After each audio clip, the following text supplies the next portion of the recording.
She turned around one last time and looked back at the chamber, at the floating platforms and the ancient light and the 12 species who had just decided that compassion was a crime. She did not cry. She did not shout. She did not beg. She simply looked at them with dark, steady eyes that held something none of them could name.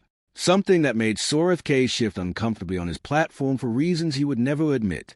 Then she turned and walked through the door. It sealed behind her with a sound like a heartbeat stopping. The Galactic Council celebrated that night, a modest affair by their standards.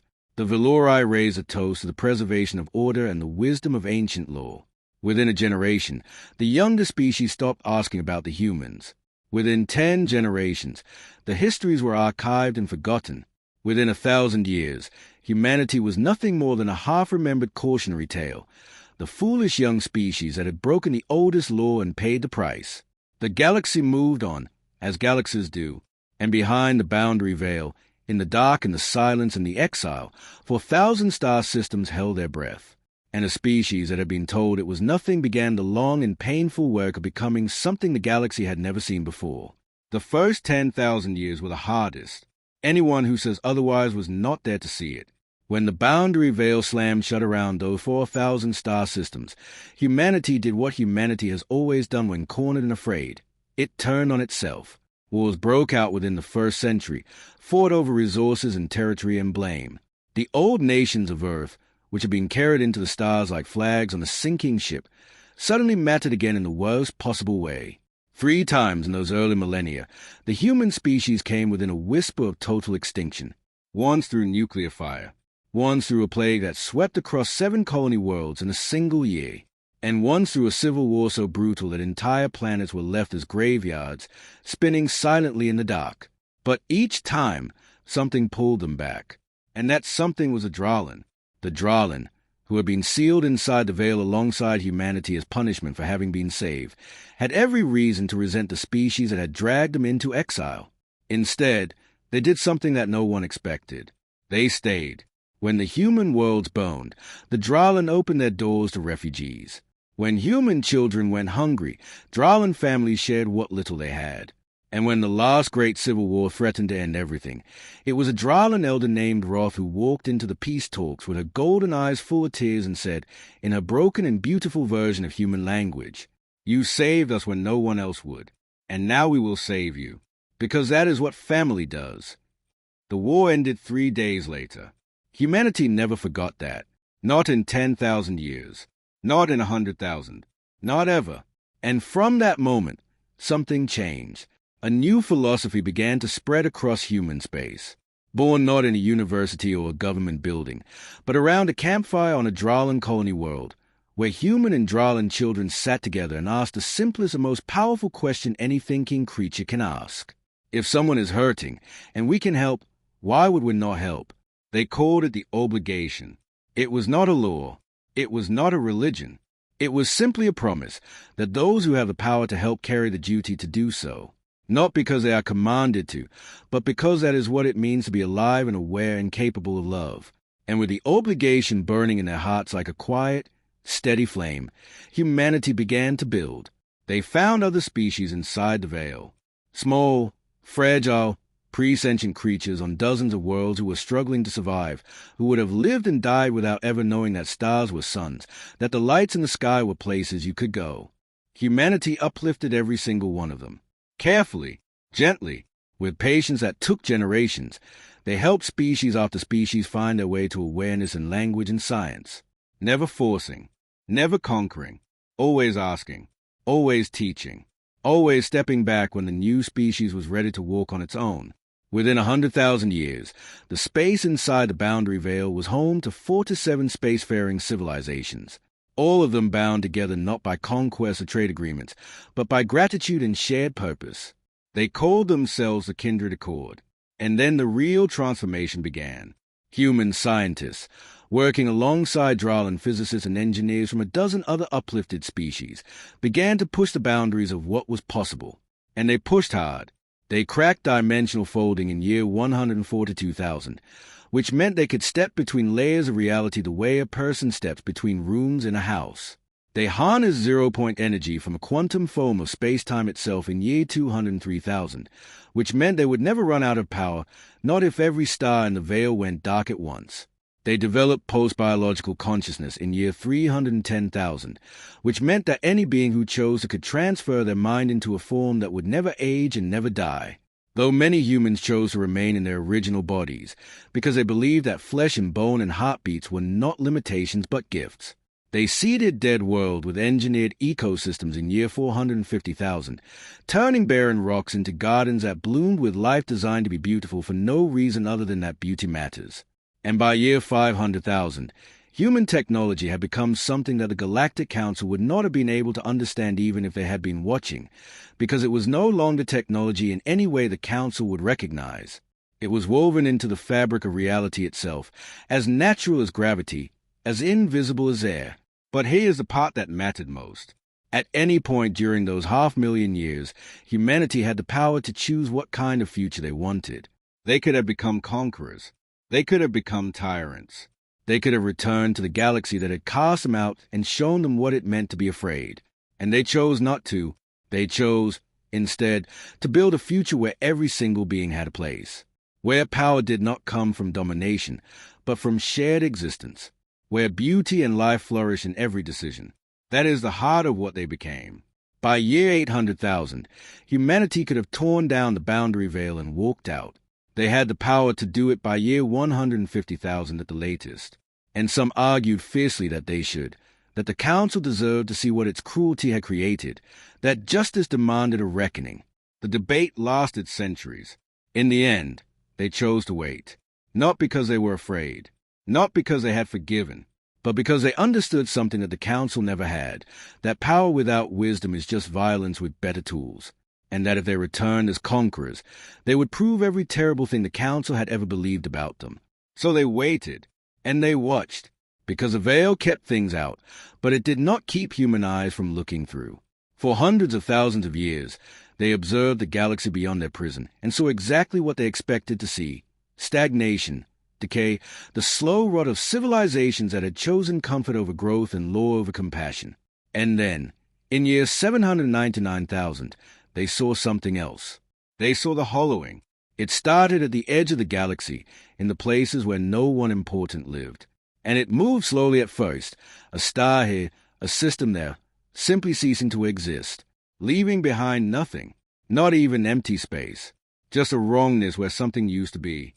Humanity studied it from behind the veil and understood what it was within a decade, because they had been exploring the deeper dimensions of reality for 500,000 years, and they recognized the signature. The hollowing was not an invasion. It was a collapse. The underlying structure of local space-time was unraveling, and once it started, it would not stop until there was nothing left. They knew how to fix it. They had known for 200,000 years. And now, finally, after 800,000 years of exile and patience and quiet, steady growth in the dark, there was a reason to open the door. Not for revenge, not for recognition, but because someone out there was hurting, and they had the power to help. The obligation demanded nothing less.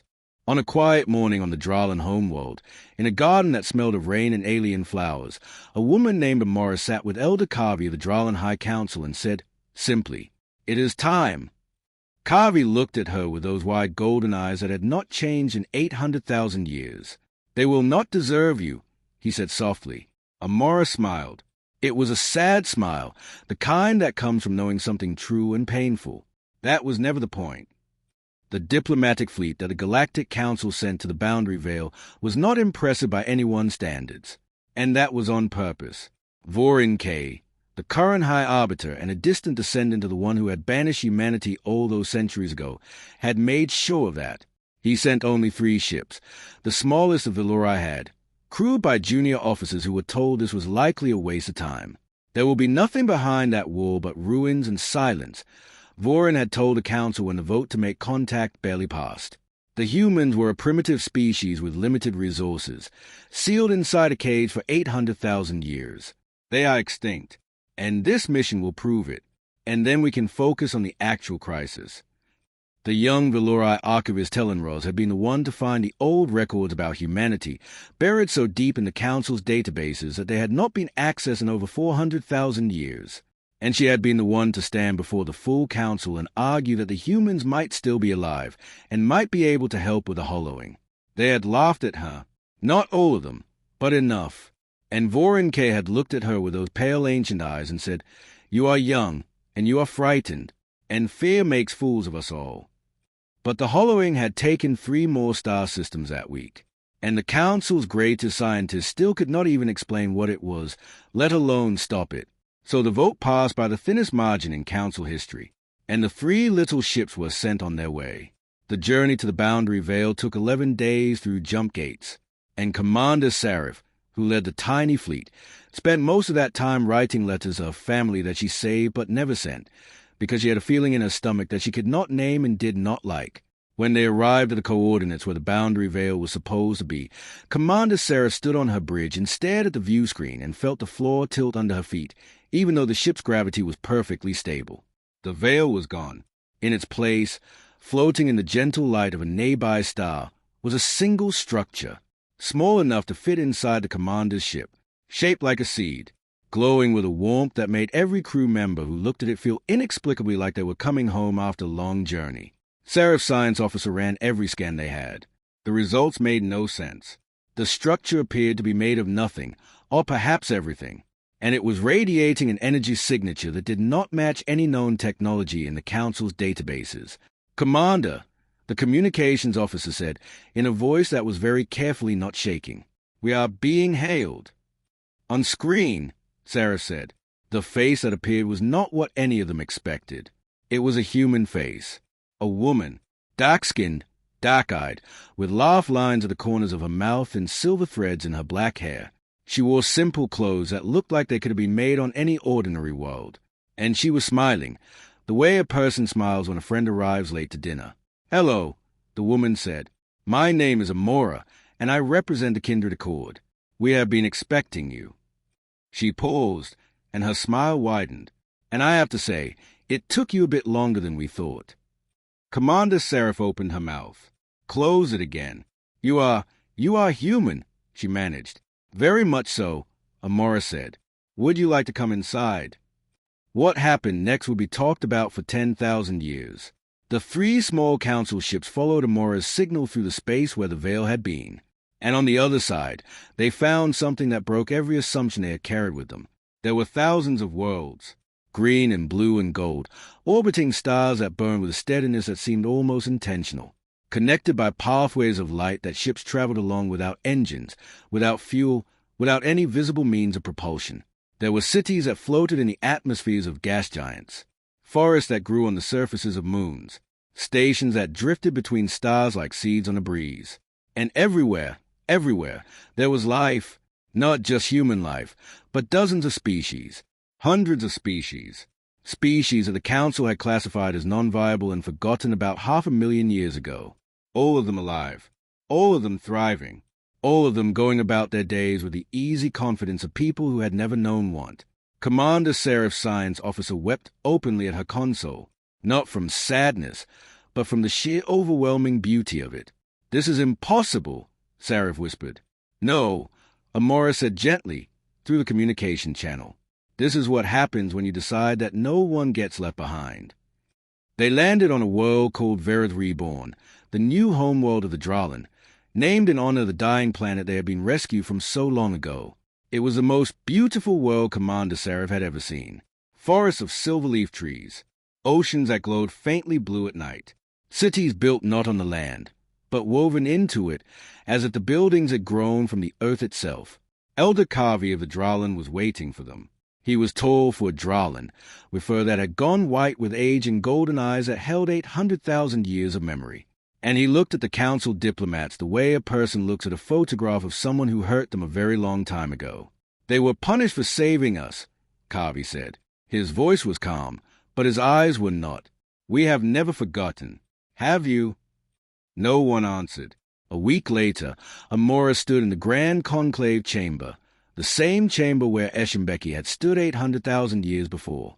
The 12 species, or what remained of them, stared down at her from their floating platforms with expressions that ranged from shock to terror to something that might have been the very first stirring of hope they had felt in centuries.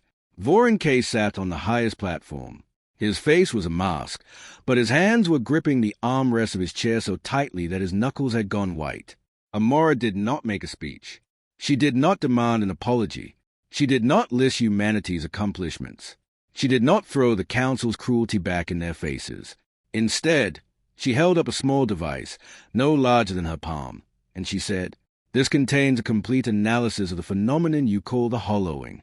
What it is, what causes it, and how to stop it. We solved this problem 200,000 years ago, and we are giving it to you freely, with no conditions." She placed the device on the floor of the chamber and stepped back. The silence lasted so long that the environmental systems began to hum louder, filling the void where words should have been. "Why?" Vorin K finally said, and the word cracked in the middle like thin ice. Amora looked up at him. Her expression was not angry, not smug, not pitying.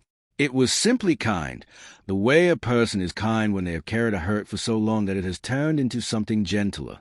"You locked us away because we could not watch others suffer and do nothing," she said. "Did you really think that would change?" Vorin K said nothing.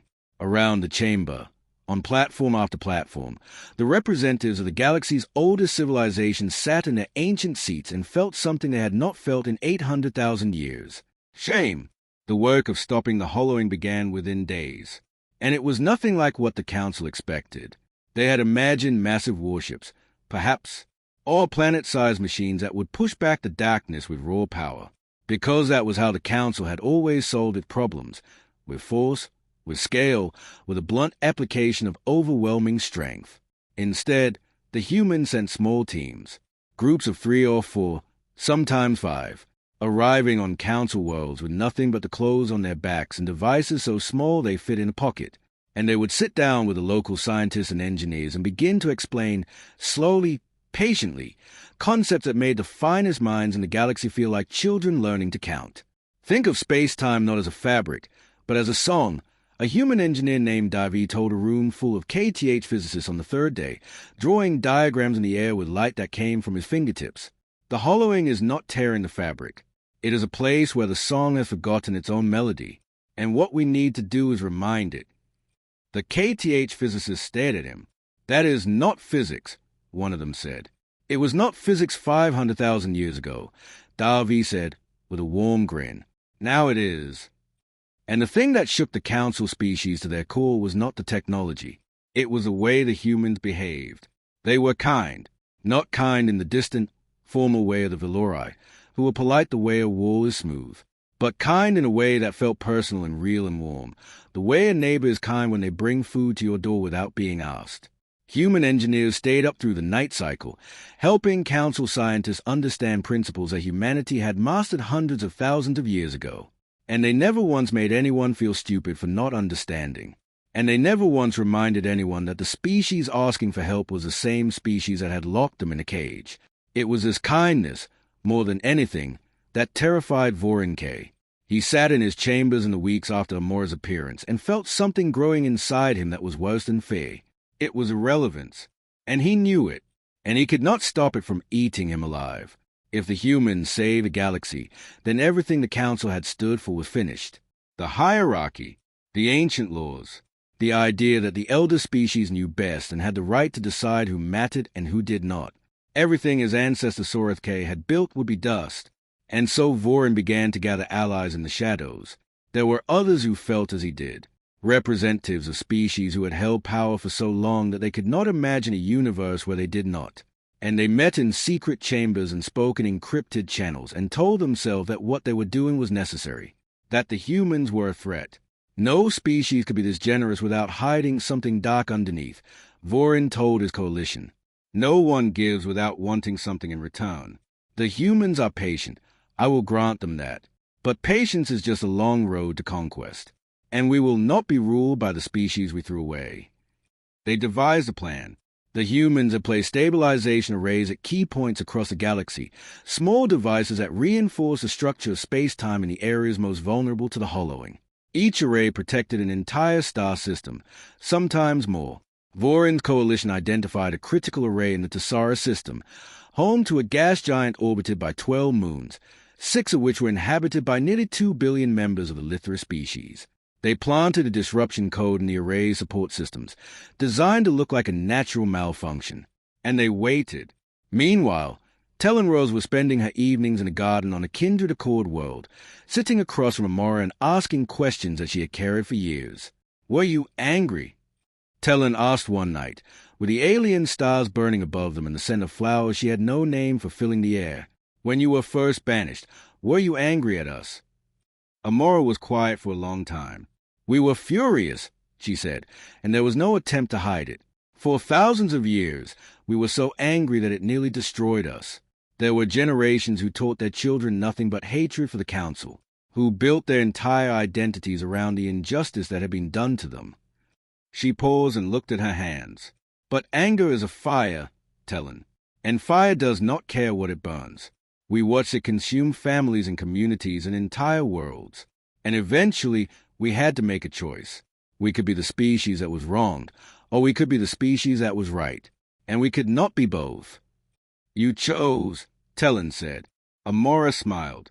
It was the saddest smile Tellen had ever seen. "We almost did not. The debate lasted centuries, and there were times when the ones who wanted vengeance nearly won. And if they had, I think we would have torn down the veil and come for the Council with everything we had. And we would have won, and we would have become exactly the monsters you were afraid of." "What changed?" "The Dralin," Amora said simply. "They reminded us who we were. They told us that the species who walked into a dying world to save strangers was worth being, and the species that burned the galaxy for revenge was not. And they were right." She looked up at the stars. "We could have come back at any time in the last 500,000 years. We debated it for century after century, and every time we decided to wait, because if we came back as conquerors, we would prove them right about us. We had to wait until we could come back as who we truly are." 3 days later, the stabilization array in the Tessara system went dark. Alarms screamed across every human and Council monitoring station as the space-time structure around Tessara began to unravel. The 12 moons shuddered, and the 2 billion Lithra on those moons felt the ground beneath them begin to shift in ways that ground should never shift. Amora was on a Council station when the alert came. Tellen watched the color drain from her face, and then watched something else replace it. Not panic, not anger, but a focus so absolute that it seemed to bend the air around her. "That was not a malfunction," Amora said quietly, and Tellen saw in her eyes that she already knew what had happened. But there was no time for blame. Amora boarded a small human craft, barely larger than a shuttle, with no weapons and no armor, and flew directly into a collapsing zone around Tessara. Every Council officer on the station screamed at her to stop. She flew into a place where the rules of physics were coming apart at the seams, where light was bending in directions that did not exist, where the stars outside her windows were stretching and smearing like paint in rain. The chamber was ancient beyond comprehension, the oldest structure in the known galaxy. It had been built around a dying star that the first spacefaring species had tamed 1,000,000 years before humanity ever looked up at the night sky and wondered what lay beyond. 12 species sat within that vast chamber, arranged in a perfect circle of floating platforms. Each one glowed with the distinctive colors of its home world, and every single delegate had already made up their mind before the session even began. Counselor Asha Mbeki stood at the center, utterly alone. Her boots were planted on the cold crystal floor, her hands steady at her sides. Even though her heart was beating so hard, she was certain the KTH delegates could hear it with their sonar-sensitive ears. She was 4 to 7 years old, born on a colony ship between stars, raised on stories of Earth and the old blue oceans that her great-grandparents had left behind. She had spent the last 11 years of her life fighting for humanity's place among the stars, and she knew, with a certainty that made her chest ache, that she was going to lose. The High Arbiter of the Velorai, a tall, impossibly thin being named Sorithke, unfolded his 6-fingered hands and spoke in a voice that sounded like wind passing through a canyon. "The charges against the species known as humanity are as follows," he said, and the translation devices embedded in every platform hummed softly as his words became 100 different languages at once.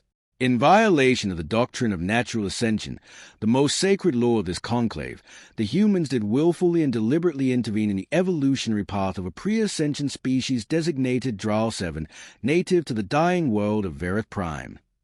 Asha closed her eyes for just a moment. Behind her eyelids, she saw them, the Dralin, with their wide golden eyes and their soft gray fur, their paws that were just beginning to learn how to grip tools. She saw them huddled together on a world whose sun was expanding, whose oceans were boiling away one valley at a time. She had been on the rescue ship. She remembered the first Dralin child who had reached up and grabbed her finger, holding on with a strength that made her chest ache with an emotion she couldn't name. They were going to die. All of them. Every last one. And the Galactic Council had known about it for 200 years and had done absolutely nothing, because the law said, "You do not interfere." How does the human delegation respond to these charges? Sorith K asked. Asha opened her eyes and looked around the circle, meeting every gaze she could find. The cold blue light of the Veli, the clustered eyes of the Lithra, the dark and unreadable faces of the KTH. "We saved them," she said, and her voice did not shake. A murmur rippled through the chamber like wind through tall grass. "We found a species of beautiful, thinking, feeling creatures on a world that was dying," Asha continued, her voice rising just enough to fill the enormous space without shouting. "And we had the ships. We had the technology. We had the room. And so we saved them." She paused, letting the words settle into the silence.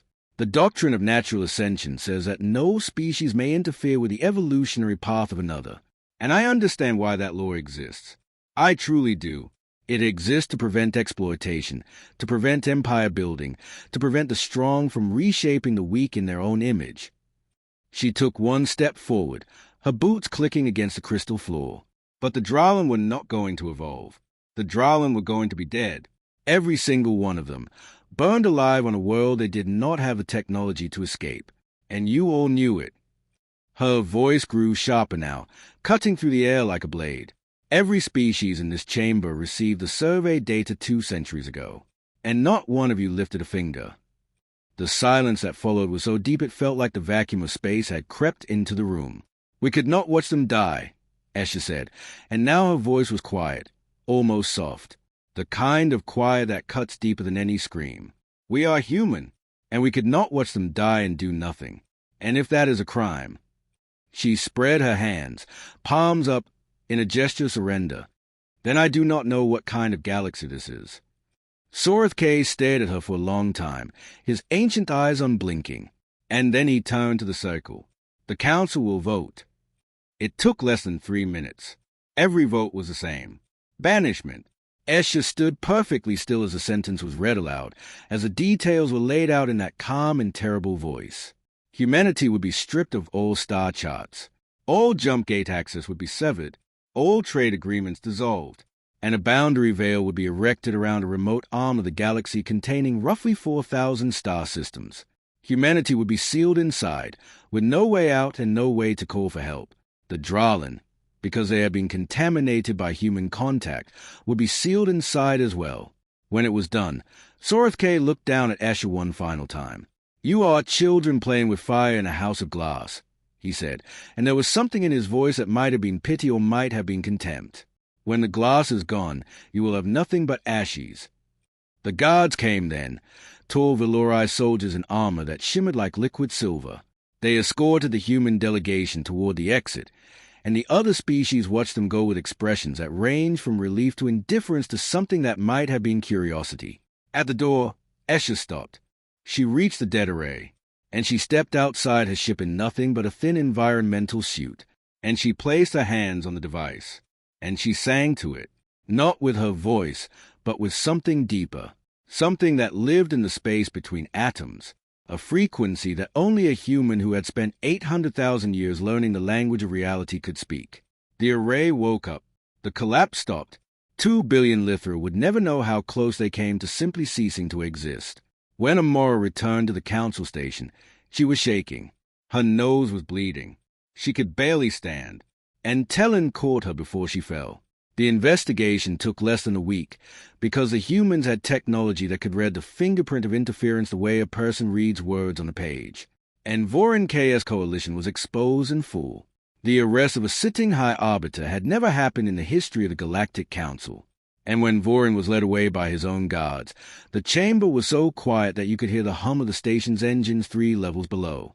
Tellen visited him in his cell, because she felt she had to, and she found him sitting on the floor with his head in his hands, looking smaller than she had ever seen him.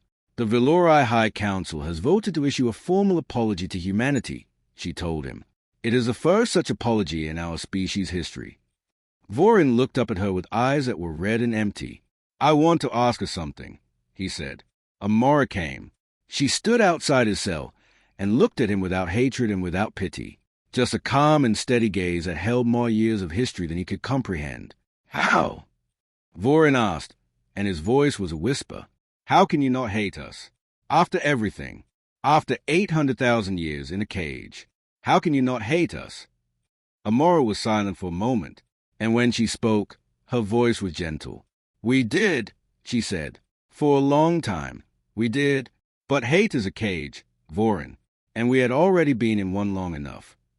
She turned and walked away, and Vorin K. sat alone in his cell and wept for the first time in his very long life, not for himself, but for the 800,000 years of emptiness that his people had chosen and called wisdom. It took 10 years to stop the hollowing completely. 10 years of human teams working side by side with council species on 1,000 different worlds, singing the song of space-time back into harmony, one broken note at a time. The scars remained. Vast empty zones where star systems had once burned. Places where reality had frayed so badly that nothing would grow there again for millions of years. Wounds in the body of the galaxy that would heal slowly if they healed at all. But the bleeding stopped, and the dying stopped.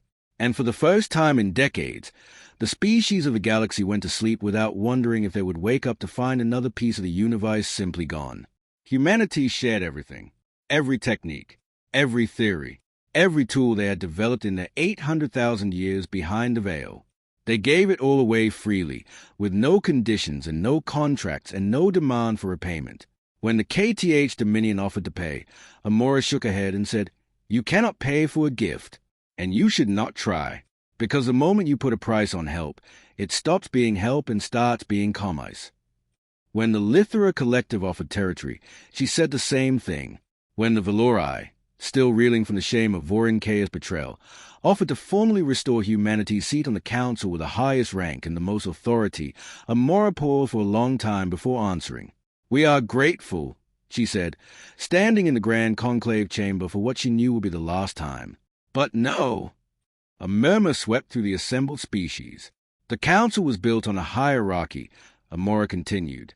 Elder species at the top, younger species at the bottom, and laws that decided who mattered and who could be thrown away. That structure is what led to our banishment, and it is what led to the stagnation that left you unable to face the hollowing. She looked around the chamber, meeting the eyes of every delegation. Rebuilding a broken ladder does not fix a ladder. You must build something new. She paused, letting the weight of her words settle. We did not survive 800,000 years of exile to become what you were. The silence that followed was not the stunned silence of shame, as it had been before. It was a heavy, thoughtful silence of beings who were hearing a truth they had known for a long time but had never been brave enough to say out loud. The vote to dissolve the Galactic Council took 3 months of debate. And it was the most difficult and painful conversation that most of those species had ever had, because giving up power is harder than any war and more frightening than any enemy. But in the end, they voted. The Galactic Council, which had governed the galaxy for over 1 million years, officially dissolved on a quiet afternoon with no ceremony and no celebration. Just a final session in the ancient chamber where Soreth K had once pronounced humanity's banishment. The lights were dimmed one by one until the room was dark. In its place rose something new. They called it the Covenant of Worlds. And it was built not on hierarchy, but on a single founding principle that had been born around a campfire on a Dralan colony world 800,000 years ago. The obligation, the simple and powerful idea that those who have the power to help carry the duty to do so. There would be no elder species and no lesser species. No permanent leaders and no permanent followers. Just a rotating council of stewards who would serve for a time and then step aside and let others lead. The first species chosen to serve as stewards of the new covenant was a Dralan. When Elder Kavi took his seat at the center of the new chamber, a chamber built not around a dying star, but around a garden open to the sky, filled with plants from 100 different worlds, he was quiet for a long time. Then he spoke, and his voice carried the weight of every year his people had spent in exile. Every meal shared with hungry human children. Every hand held in the dark when the future seemed impossible. 800,000 years ago, he said, a species that did not know us risked everything to save us from a dying world, and the galaxy punished them for it. Today, that same galaxy has chosen us, the ones who were saved, to help lead it into whatever comes next. He paused, and his golden eyes were bright. We accept this honor, not because we are the wisest or the strongest, but because we know what it feels like to be helpless and to have someone reach out a hand. And we will never, as long as we draw breath, forget that feeling. The applause that followed was unlike anything the galaxy had heard. Not the polite acknowledgement of the old council, but something raw and real. The sound of 1,000 species who had been afraid for a very long time, finally allowing themselves to believe that things could be different. In the years that followed, Amora stepped back from the public eye, as did most of the human delegation. And this confused the galaxy's journalists and historians, who had expected humanity to claim the spotlight it had so thoroughly owned. They found Amora on a small green moon in the former Veil space, sitting in the same garden where she had told Kavi it was time to open the door, reading a book made of actual paper with actual ink, which the galaxy's media found charmingly primitive. "Do you not want to be remembered?" a Velori journalist asked her. "I want to be unnecessary," Amora said, without looking up. The best thing a teacher can do is make the student forget they ever needed a teacher. Tellen Rose came to visit her one last time before returning to Velori space, and they walked together to the place where the boundary veil had once stood. Empty now, just open space and stars, with no marker and no memorial, just a quiet dark between worlds. They stood there for a long time without speaking. "Do you think they will remember?" Tellen asked. 1,000,000 years from now, will they remember what happened here? Amora looked out at the stars. Her face was calm and thoughtful and a little bit tired. The face of a woman who had carried something heavy for a very long time and was finally setting it down. "It does not matter if they remember," she said. "What matters is what they do when they find someone weaker. Someone lost. Someone the rest of the galaxy has given up on." She turned to Tellen and smiled. "That is the only history that counts." Tellen nodded, and they stood together in the silence for a while longer. Two women from two species that had once been enemies, looking out at a galaxy that was learning, slowly and painfully and beautifully, how to be better, and deep in a part of the galaxy that no one in the Covenant had explored yet, far beyond the edges of any map, a human scout ship called the Asha Mbeki, named for a woman who had refused to let a species die 800,000 years and a lifetime ago, picked up a faint signal from a small blue world orbiting a dying star. The ship's captain, a young woman with dark eyes and steady hands, studied the readings and saw what the signal meant. A pre-sentient species, maybe a few thousand years from developing language, living on a world that would not survive long enough for them to get there. She looked at her crew. Her crew looked at her, and no one needed to say anything, because they all knew, the way all humans knew, the way it was written in their bones and their blood and their 800,000 years of history. She changed course. The Asha Mbeki turned toward the dying star and the small blue world and the creatures who did not yet know they were not alone. And somewhere, in a place that might have been the space between atoms or the silence between heartbeats or the pause between one breath and the next, Asha Mbeki smiled.